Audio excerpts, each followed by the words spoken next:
தமிழர்களை காட்டி கொடுத்து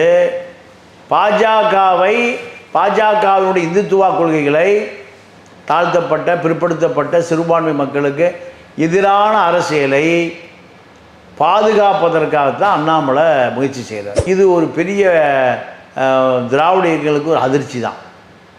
இந்த ஆன்மீகத்தை கையில் எடுத்தால்தான் பாஜகவினுடைய வளர்ச்சியை தடுக்க முடியும். அப்போ சேகர்பாபுக்கு என்ன ஆர்வம்னா, நம்ம அமைச்சராக இருக்கிற காலத்தில் ஏதாவது ஒரு வரலாற்று பதிவை செய்யணும். அதுக்கு என்ன செய்யணும்? இந்த அனைத்துலக முத்தமிழ் முருக மாநாடு தான். இதை செஞ்சிட்டோம்னா சேகர்பாபு தாயா பண்ணார். ஆண்டாடு காலமாக பேசிகிட்டு இருப்பான். அவர் மந்திரியா இல்லைன்னா கூட அதை பேசிகிட்டு இருப்பான். அவருடைய ஆசை அதுதான். அப்போது முருகனை இவர் எடுத்ததுக்கு காரணம் ஆர்எஸ்எஸ்க்கு எதிர்ப்பான ஒரு பதிவை செய்யலாம். இதுதான் முத்தமிழ் முருகனுக்கான ஒரு விழா. முதலமைச்சர் ஸ்டாலின் அவர்கள் நோய் நொடி இல்லாமல் 100 ஆண்டு காலம் வாழ்வதற்காகவும் இந்த முத்தமிழ் முருகன் விழா நடத்தப்படுவதாகவும் ஒரு செய்தி உண்டு. ஒரு செய்தி உண்டு. அப்போ எந்த முருகன், எந்த விநாயகன், எந்த சிவன் உடைய அருள் கடாட்சகத்தால் முதலமைச்சர் 100 ஆண்டு காலம் வாழ்ந்தால் நமக்கு சந்தோஷம்தான். அமைச்சரவை மாட்டில் என்ன பெரிய குழப்பம்? அப்போ ஆட்சியே கவுந்து போயிடும். நீங்கள் எந்த அமைச்சரையும் கை வைக்க முடியாது. எதனால் அப்படி சொல்றீங்க? வாய்ப்பே இல்லைங்க. முதலமைச்சரால முடியாது. முதலமைச்சரை ஆட்சி கவுந்து போயிடும்னு சொல்கிறேன். துரைமுருகனை கை வைக்க முடியாது. நீங்கள் வேலூர் பக்கமே திமுக இருக்காது.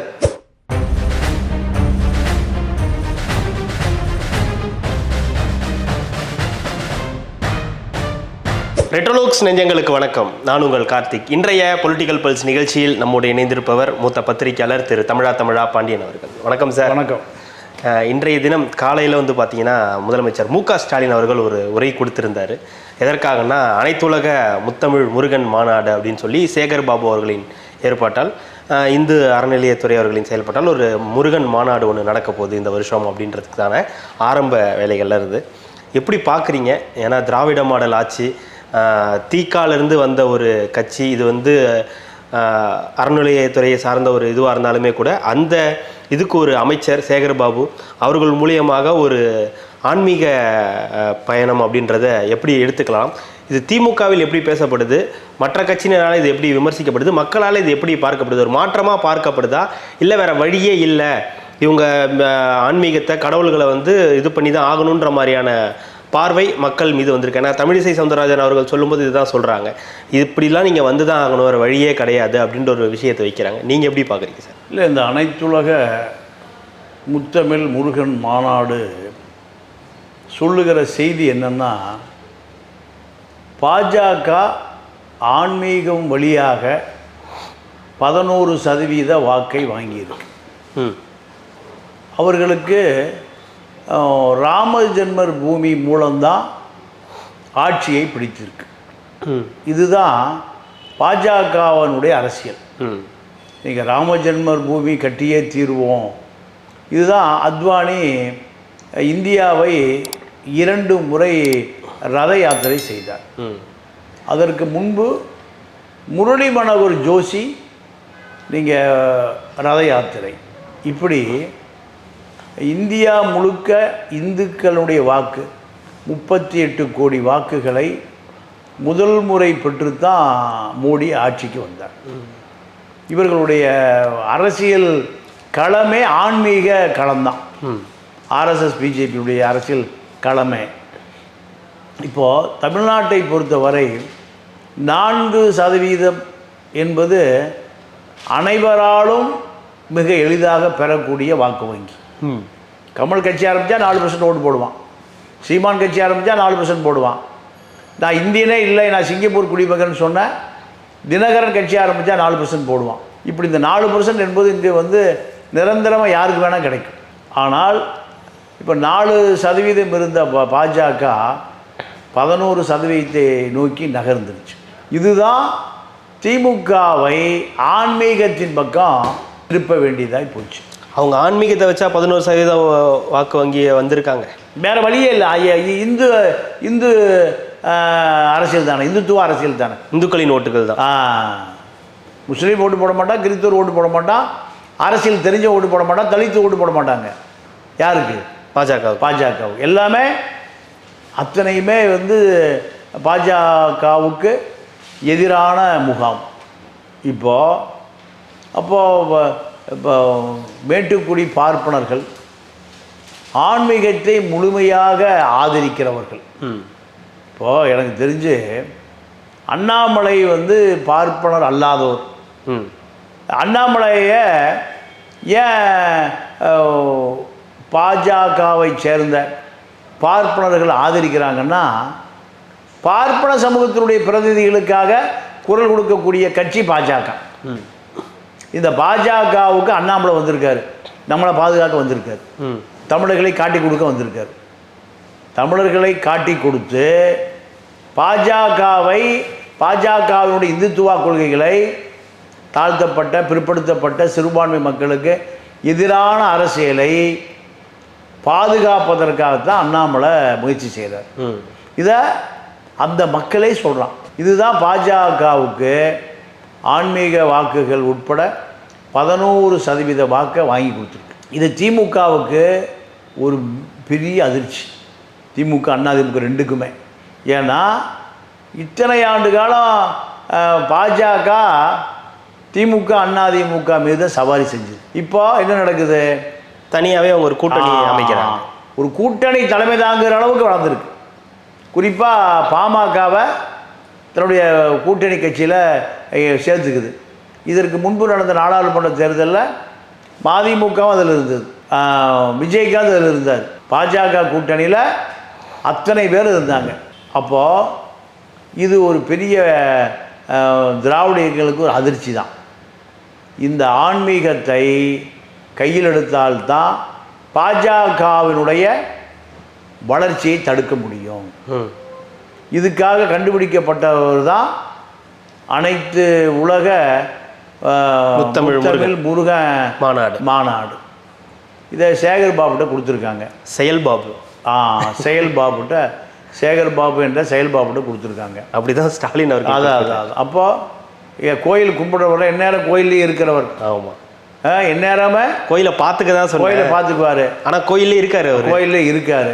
கொஞ்சம் நேரம் ஆனால் நீங்கள் கோயிலே இல்லாமையும் போயிடும். கோயிலே காணாமல் போனாலும் ஆச்சரியப்படுறதுக்கு இல்லை. வட சென்னையிலேருந்து வந்த சேகர் பாபு எப்படி அரசியலுக்கு வந்தார், எங்கே உருவானார், ஏடிஎம்கேல உருவானார், மதுசூதனன் கிட்ட பயிற்சி எடுத்தார். இப்போ திமுகவில் கருணாநிதி குடும்பத்துக்கு நீங்கள் கருணாநிதி வீட்டில் நீங்கள் கழிவறையில் குண்டு பல்பு போனால் கூட உடனடியாக மாற்றுகிற அதிகாரத்தை பெற்றிருக்கார். அப்போ சேகர் பாபுக்கு என்ன ஆர்வம்னா, நம்ம அமைச்சராக இருக்கிற காலத்தில் ஏதாவது ஒரு வரலாற்று பதிவை செய்யணும். அதுக்கு என்ன செய்யணும்? இந்த அனைத்துலக முத்தமிழ் முருக மாநாடு தான். இதை செஞ்சிட்டோம்னா சேகர் பாபு தான் பண்ணார். ஆண்டாடு காலமாக பேசிகிட்டு இருப்பான். அவர் மந்திரி இல்லைன்னா கூட அதை பேசிகிட்டு இருப்பான். அவருடைய ஆசை அதுதான். நீங்கள் சில அமைச்சர்கள் வந்த பிறகு சேலத்தில் பல மேம்பாலங்கள் கட்டப்பட்டது எடப்பாடி வந்த பிறகு தான். எடப்பாடி சேலத்தை வந்து ஒரு இன்டர்நேஷ்னல் சிட்டியாக மாற்றினது எடப்பாடி முதலமைச்சரான பிறகு தான். 4 வழி பாதை, 7 வழி பாதை இப்படியெல்லாம் மாற்றினது. ஏன்னா எடப்பாடி வந்த பிறகு தான் சேலத்தை சர்வதேச தரத்துக்கு தரம் உயர்த்தினார். முத்துச்சாமின்னு ஒருத்தர், அவர் ஈரோட்டில் அமைச்சர், எம்ஜிஆர் காலத்தில் அமைச்சர். ஈரோடு டெவலப் ஆனது முத்துச்சாமி காலத்தில் தான். இப்படி இப்போ இதுதான் அங்கே அந்த வரலாறுல சேகர் பாபு வராரு. இதுதான் அப்போ ஏன்னா பல கோடி ரூபாய் வந்து செலவு பண்ணப்படுது இந்த முருகன். அரசு பணம் தானே, எவ்வளோ வேணால் செலவு பண்ணலாம், யாரும் கேட்க போகிறது. அதிகாரம் இருக்குது. ஒரே கல்ல 2 மாங்காய். பாஜகவினுடைய வளர்ச்சியை தடுத்துடலாம். ஆன்மீக நாங்கள் எதிரி அல்ல, ஆன்மீகவாதிகளுக்கும் நாங்கள் எதிரி அல்ல. முருக வந்து பார்ப்பனர்களுக்கு எதிரான கடவுள். நீங்கள் முருக வந்து தமிழ்நாட்டை தாண்டி எங்கேயும் இருக்காது. ஆர்எஸ்எஸ்கார பிஜேபிக்கார முருகனை கும்பிடவே மாட்டான். வட இந்தியாவில் முருகனே இருக்க மாட்டார். யார் இருப்பா? வட இந்திய போலி கடவுளான விநாயகர். இப்போ இது யார்? பார்ப்பனர்கள் உருவாக்கின கடவுள் தான் விநாயகர். அப்போது தமிழ்நாட்டை தாண்டி நீங்கள் வட இந்தியாக்களில் ராமர் தான் இருப்பார், விநாயகர் இருப்பார், விநாயகர் சதுர்த்தி இருக்கும், சிவன் இருப்பார், முருகன் இருக்கவே மாட்டார். ஏன்னா தமிழ் கடவுள் ஆயிட்டார். தமிழ் கடவுள் ஆயிட்டார்ல. நீங்கள் பூமி தோன்றிய காலத்திலிருந்து முருகனை பார்ப்பனர்கள் ஏற்றுக்கொள்ள மாட்டார்கள். அப்போது முருகனை இவர் எடுத்ததுக்கு காரணம் ஆர்எஸ்எஸ்க்கு எதிர்ப்பான ஒரு பதிவை செய்யலாம். இதுதான் முத்தமிழ் முருகனுக்கான ஒரு விழா. அது சேகர் பாபு காலத்திலேயே இந்த விஷயம் பாஜகவால் ஈர்க்கப்படுகிற, நாங்கள் இந்துவே இல்லை, நாங்கள் ஆன்மீகத்தை எதிரி, இப்படியான விஷயங்கள்லாம் அதில் அடிபட்டு போகுது. ஓகே, அதற்காகத்தான் சேகர் பாபுவுக்கு முதலமைச்சர் அனுமதி கொடுத்துருக்காரு. இப்போ இவ்வளோ மாற்றம் வந்திருக்குன்னா, இப்போ ஆன்மீகத்துக்காக செலவு பண்ணுறது, கோயில் திருப்பணிகள் அப்படின்னு நலத்திட்ட உதவிகள் எவ்வளோ மாற்றங்கள் வந்திருக்குன்னா, வருகிற தீபாவளி பொங்கலுக்கு வாழ்த்துக்களையும் எதிர்பார்க்கலாமா திமுகவிடமிருந்து? இல்லை, எல்லாம் எதிர்பார்க்கலாம். நீங்கள் துர்காமா போகாத கோயிலே இல்லை. துர்காமா போகாத கோயில் இல்லை தான். துர்காமா தான் இப்போ அதிகார மையம். துர்காமா பேங்காதீங்க.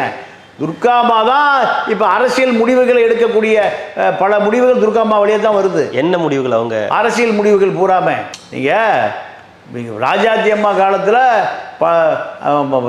தமிழ் குடிமகன் இருந்த காலத்தில் எல்லா வேலைகளும் எங்கள் ஆலிவர் ரோடு வழியாக தான் வரும்.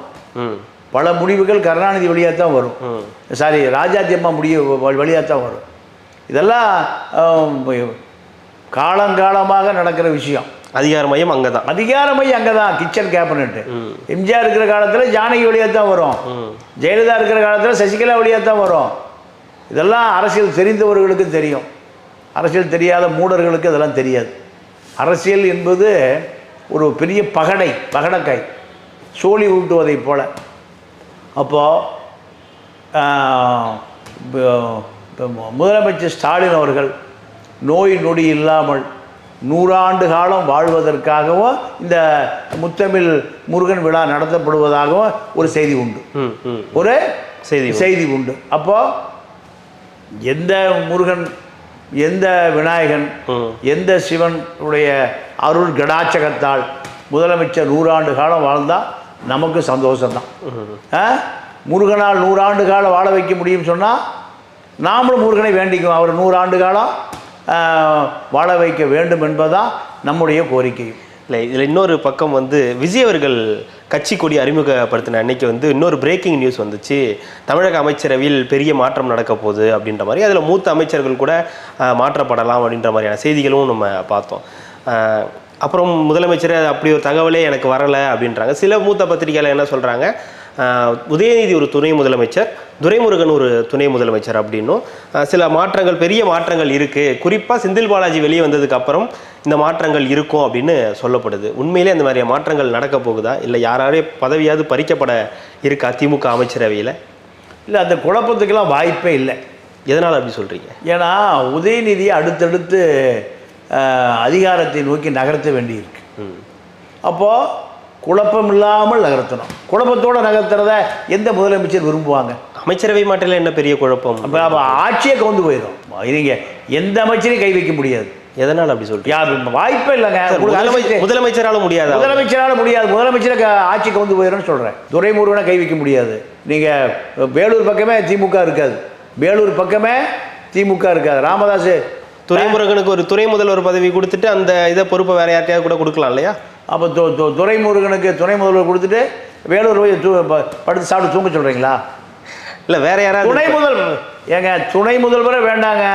இந்த போர்ட்போலியோ இல்லைன்னா துரைமுருகன் ஆட்சியை கவுத்துருவாருங்க. துரைமுருகன் மணல் கரிகால மணல் நீர்வழி பாசனத்துறை இருக்குல்ல, ஒரு நாளைக்கு 2000 லாரி கேரளாவுக்கும் ஆந்திராவுக்கும் போயிட்டுருக்கு, கர்நாடகாவுக்கும் போயிட்டுருக்கு. இந்த துறை இல்லைன்னா திமுக ஆட்சி பணால். ஏன் துரைமுனை எதிர்க்கக்கூடிய அளவுக்கு ஸ்டாலினுக்கு வலு இருக்கா? வாய்ப்பே இல்லை. அவங்க அப்பாவுக்கே இல்லையே. மகனுக்கு எப்படி இருக்கும்? அரசியல் தெரியாமல் ஏதோ தினத்தந்தி படிச்சுட்டு பேசுகிற மாதிரிலாம் இல்லை. நீங்கள் யாரையும் நீங்கள் இழந்து விட முடியாது. இழந்து விட்டால் பெரிய கலவராயிரும். ஏன்னா இல்லை, நீங்களும் கேள்விப்பட்டிருப்பீங்க நாசர், கோவை நாசர்லாம், நீங்கள் நாசரெல்லாம் ஆவடி நாசரெல்லாம் நீங்கள் ஓரமாக தூக்கி வச்சாச்சு, முடிஞ்சு போச்சு, கொடுக்க மாட்டாங்க, வாய்ப்பே இல்லை. எம்எல்ஏக்கள் இருக்கக்கூடிய இந்த ஸ்ட்ரென்த்தின் அடிப்படையில் 35 அமைச்சர் தான் வச்சிருக்க முடியும். 35 அமைச்சர்கள் தான், அமைச்சர் தான். அதுக்கு மேலே ஒரு அமைச்சரை கூட்டுவதற்கு சட்டத்தில் இடமில்லை. இப்போ இருக்கக்கூடிய எந்த அமைச்சரும் மாவட்ட செயலாளர்கள் எல்லாமே ப்ளஸ் மாவட்ட மந்திரிகள். ஒரு மாவட்டத்தில் 6 எம்எல்ஏவை ஒரு எம்எல்ஏவுக்கு 100 கோடி செலவு பண்ணி 600 கோடி ரூபாய் செலவு பண்ணி சென்னைக்கு கூட்டிக் கொண்டு வரக்கூடிய பொறுப்பு அந்த அமைச்சர்களுக்கு இருக்கு. யாருக்கு? அமைச்சர்களுக்கு. அந்த அமைச்சர் எடுத்துட்டீங்கன்னா 6 எம்எல்ஏ போச்சு. 5 மூத்த அமைச்சர் எடுத்துட்டீங்கன்னா மாவட்டம் போச்சு, 30 எம்எல்ஏ போச்சு. இதை செய்வாங்களா யாராவது?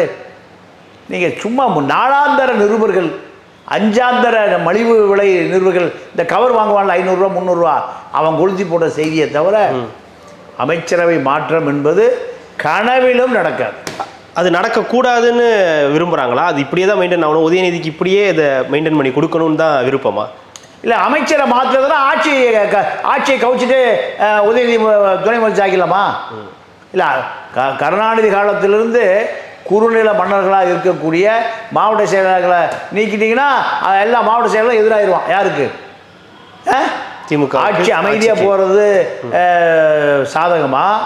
ஆட்சியை குட்டையை குழக்கிறது குழப்புவது சாத்தியமா? இல்லை, இன்னும் 1.5 வருஷம் தான், இதுக்கப்புறம் இதுக்கு மாற்றிக்கிட்டுன்ற மாதிரியும் ஒரு அப்படி எடுத்துக்கலாமா? அது இந்த அமைச்சரவை மாற்றம் எப்பவுமே செந்தில் பாலாஜி வந்ததுக்கு பிறகு சார், செந்தில் பாலாஜி வந்த ஒருவேளை வந்து விட்டால், ஜாமீனில் வந்து விட்டால் வந்தா 35 அமைச்சரையும் தூக்கிட்டு 35 அமைச்சர் அவர் ஆக்கிடுவாங்களா? அப்புறம் அவருக்கு பதவியும் கேட்குறேன் நான். செந்தில் பாலாஜி மாதிரி அங்கே 35 செந்தில் பாலாஜி இருக்காங்க, 35 செந்தில் பாலாஜி இருக்காங்க. ஒரு செந்தில் பாலாஜி போனாரு, நேரு அந்த வேலையை பார்க்குறாரா?